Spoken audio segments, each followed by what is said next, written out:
My life on the X list. Hey, what's up there, YouTube? It's me, the Diva X, and it is December 1st, 2010 at 8:05. It is World AIDS Day, if you haven't noticed the red ribbon, this is my red ribbon that I wear every year. I blinged it out. So, I decided to do my video today instead of tomorrow because I had the extra time. I'm like 2 hours ahead of time. And, it's World AIDS Day, so it's like, why not do a video and send some messages and let people get informed. So, for those of you who don't know me personally, or have not ever watched any of my videos, I had been involved with HIV/AIDS awareness since my sophomore year. Excuse me, my sophomore year. Yeah, my sophomore year in high school.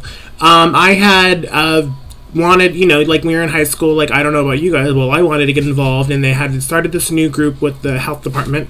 And anyways, long story short, we were the peer educators for the school system. So we went into high school classes and did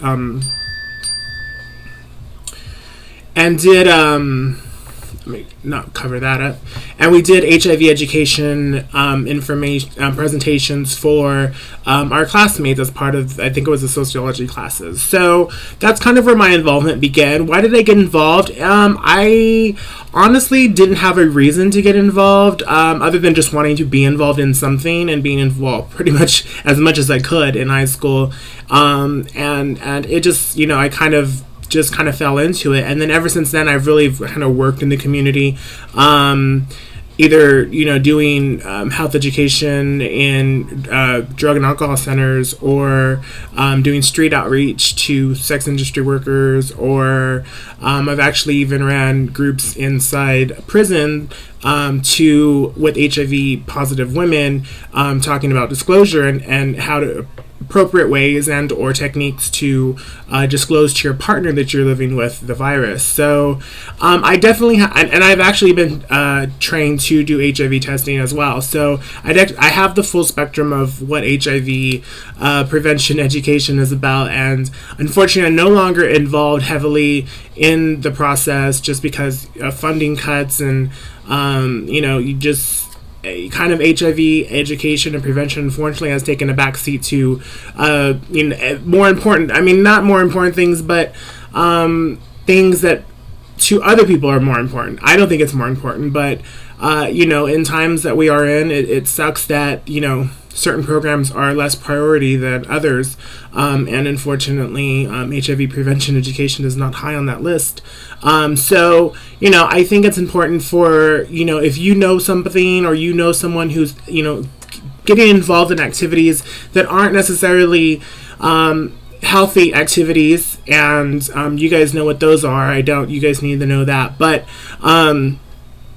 speak to them, share with them information, and the fastest way to protect yourself, and the easiest way to protect yourself, more than likely than not, that people are putting themselves at risk, is just using a condom, I hear a lot of people saying, well, he didn't want to use a condom. This is not about someone else. This is about you. Like, you don't know what, if he doesn't want to use a condom, if he didn't want to use a condom with you, he probably didn't want to use a condom with the person before you. And that's the one, I always, you hear these messages and you hear these people, say things about, this and that. No, take time and stand up for yourself, and if they have that question towards you, why do you want me to use a condom? Because it's not, and what about what I can give you?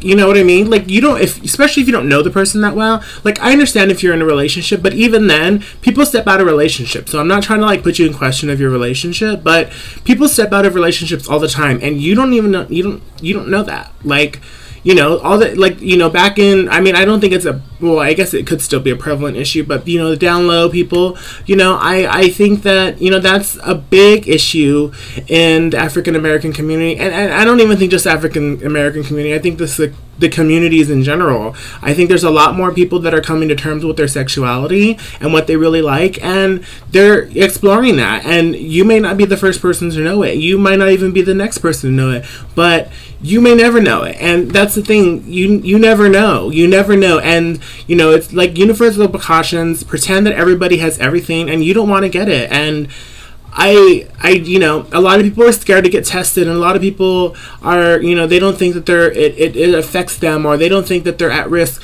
when in fact they are at risk. And, you know, not knowing that your HIV status is a risk factor. Like, if you don't know where you stand, then, I mean, there are people who, you know, have never put themselves at risk, and you can kind of gauge and guarantee that you've never put yourself at risk. I know there are those people, but accidents happen, and you know, just because you purposely didn't put yourself at risk by not using a condom doesn't mean something didn't spill, doesn't mean that you couldn't have come in contact with someone else's blood. You know, I think back to, you know, the people have gotten HIV through accidents, and, you know, transmission of blood. You know, blood, semen, vaginal secretions, and breast milk are the ways. And, you know, people think, oh, if I go down on somebody, I'm not going to get it that way. You can get it that way. It is a very low risk, but you can get it that way. And I think that, you know, people have excuses for everything, and will continue to make excuses for everything just because they don't want to deal with it. And it's something that, yeah, I think a lot more people now are not seeing, are not dealing with, because they don't know anyone who's dying.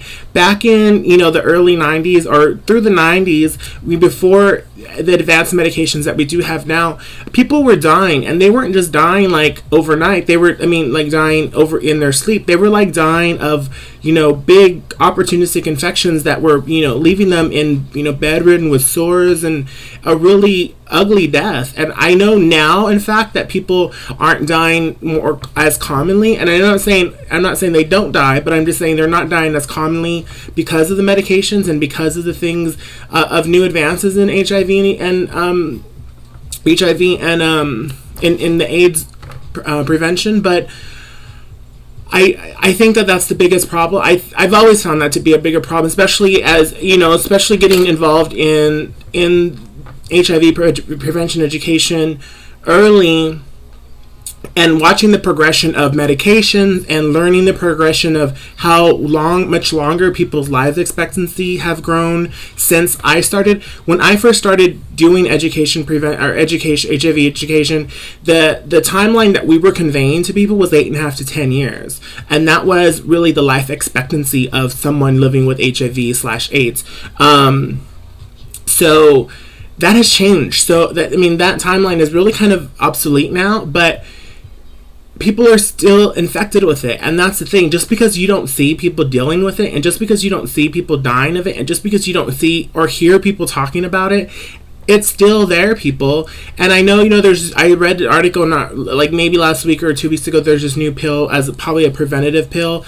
Yeah, but right now we're still dealing with this, people. So don't think, you know, I think a lot of the younger, and one of the big things that I learned from younger people, or people, uneducated people, not even just young people, but I mean, that's where I learned it, but then I found that it was a more common misconception than not, was that people think they can just, if they get it, they can just take medications and they'll be okay. But people, I mean, that's one of my biggest pet peeves, is these medications are like, they're toxic medications that make you just as sick. Like, they are toxic medications that will leave you on the toilet all day long. They're toxic medications that will leave you not wanting to get out of bed for a long period of time. Now, again, these are just some cases that, you know, people, it affects different people in different ways. And so these effects aren't necessarily for everyone, and they may not not happen to you, but the reality is they affect people in so many different ways that it's not an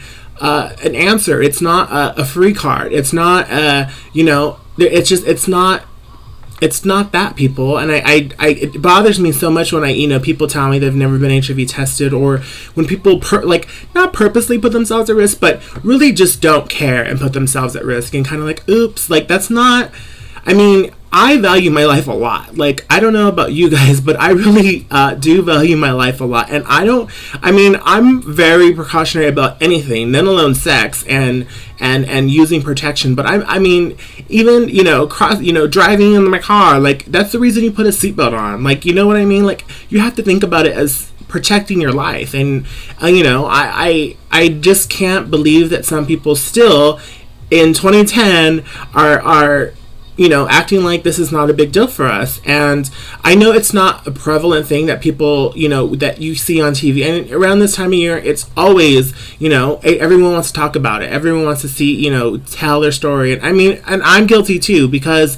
I do these videos and I only wear my ribbon when I need to. But when there are, like I said at the beginning of the video, when there are moments when I either hear about somebody or, someone needs to talk to me, or, my little cousins are going through puberty, I'm the one that gets to go over there and talk to them. Like, I'm the one that gets to show them STD pictures. I'm the one, and I have no problem doing that because I don't care. Like, it's more important to me that they know what's going on than not. Like, I will pull out the dildo, make them put a condom on it, and I've done that. I've done that. I say I do that, but I've done that for people, in group presentation settings. I have no problem. I'm not here to make you laugh and giggle. I'm here to tell you the truth. I'm here to tell you exactly how things are. And I don't know. I just think that it's very important for people to pay attention and get involved. And again, all it would take is for, if someone needed to talk to you, or that someone's putting themselves at risk, or that someone's doing something that may put, I just say something. And you never know what that saying one thing is that can change the fate of their life. Because if they don't know, then they don't know. And if you can be the one person to inform them, then do it. And don't think it's someone else's duty, I don't know. So I know I've been talking for a little bit. I haven't even taken a breath, I don't think. But that's how passionately I feel about the situation. I have known people who have passed away from HIV. I've known people who are currently living with HIV. If you guys, when I used to do the Blog Talk Radio, I had an interview with one of she was my coworker, and she's really even though we don't talk every day, she still to me is a really good friend. She told her story on the radio show. I think it's still up if you guys want to go ahead and check it out. I'll try to find the link, the download, and put a link in the description of this video on the YouTube page. If you're watching this somewhere else, then get over to the YouTube page, and if the link is available, which I think it's still up for download, but it was a really good show. And there's other ways. I just think that you have to open your eyes, people, and you have to share the information with people that may not know the tidbit of information that you do know. So, yeah. My heart is racing because I really do feel very passionately about this topic. And to all the people out there living with HIV and AIDS, God bless you. And, what do you say? It's like, do your thing, handle your business, and, keep on keeping on. We're with you. I'm with you. It's, I don't know. It's a very interesting topic, and there's a lot more to say about it than I could allow in, this 15-minute video. But, yeah. So again, people, just know your status. If you've never been tested, you haven't been tested in a while, go get tested. Do something for yourself. Well, that's me for World AIDS Day, December 1st, 2010. Thank you guys for watching. I'm actually out to go do a show in Visalia right now. So I will be giving them the same conversation that I've just given you guys. So thank you guys for watching, and have a good night.